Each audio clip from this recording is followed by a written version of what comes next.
এইবাৰ quiz master ৰূপত গোলাঘাটৰ নৱনিযুক্ত আয়ুক্ত বিশ্বজিৎ ফুকন। দেশৰ ৮০সংখ্যক স্বাধীনতা দিৱস উপলক্ষে হৰ ঘৰ তিৰংগাৰ লগত সংগতি ৰাখি জিলা আয়ুক্তৰ সভাগৃহত কুইজ প্ৰতিযোগিতাৰ আয়োজন কৰে জিলা প্ৰশাসনে। গোলাঘাট জিলাৰ বিভিন্ন বিদ্যালয় মহাবিদ্যালয়ৰ ছাত্ৰ ছাত্ৰীসকলে এই প্ৰতিযোগিতাত অংশগ্ৰহণ কৰে। আয়ুক্তগৰাকী কলেজীয়া দিনৰে পৰা কুইজৰ লগত জড়িত।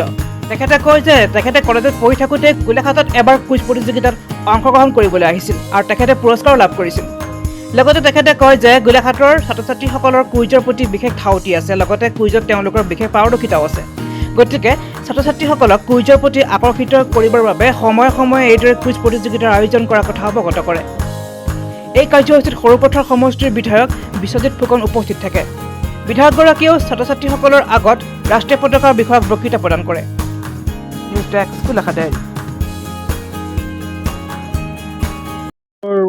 স্কুল কলেজৰ দিনৰ পৰা কুইজ কৰি থকা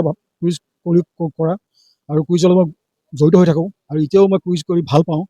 আৰু ইয়াত দেখিলোঁ যে এটা পৰিৱেশ এটা পালোঁ গোলাঘাটত, আৰু ইয়াৰ আগতে এটা কুইজ কণ্ডাক্ট কৰিছিলোঁ, তাতে ল'ৰা ছোৱালীৰ অভূতপূৰ্ব সঁহাৰি পালোঁ। সেইকাৰণে মোক উৎসাহিত কৰিলে আকৌ এই কুইজ ক'টো পাতিবৰ কাৰণে। আজি হৰ ঘৰ তিৰংগা আৰু 15 আগষ্টৰ লগত সংগতি ৰাখি এখন অপেন হাউচ কুইজ প্ৰতিযোগিতা পতা হ'ল। প্ৰায় 100জনমান ল'ৰা ছোৱালী আমাৰ গোলাঘাটৰ বিভিন্ন শিক্ষানুষ্ঠানত অংশগ্ৰহণ কৰিলে আৰু এইটো সফলভাৱে পৰিচালিত কৰা হয়। মই দেখিছোঁ ল'ৰা ছোৱালীবোৰৰ তেওঁলোকৰ বহুত টেলেণ্ট অধ্যয়ন আছে, তেওঁলোক জড়িত হৈ থাকে, আৰু মই ভাবিছোঁ আমি আহি থকা দিনবোৰত আৰু এনেকুৱা বহুত প্ৰতিযোগিতা তেওঁলোকৰ মাজত পাতিব লাগিব। মই আগতে বিভিন্ন কুইজত অংশগ্ৰহণ কৰিছোঁ। ইনফেক্ট মই যেতিয়া কলেজত পঢ়িছিলোঁ, মই তেতিয়া গোলাঘাটত কুইজ প্ৰতিযোগিতাত অংশগ্ৰহণ কৰিব আহিছোঁ আৰু পুৰস্কাৰ লৈ গৈছিলোঁ বহুত বছৰ আগতে।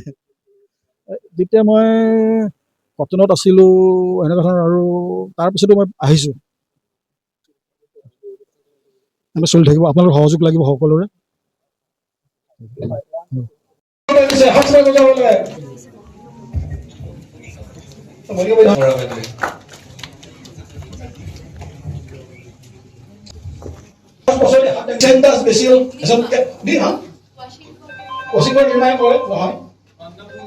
অন্নপূৰ্ণা গোট্ৰাই ছোৱালী নাম সেনেকে চাব লাগিব।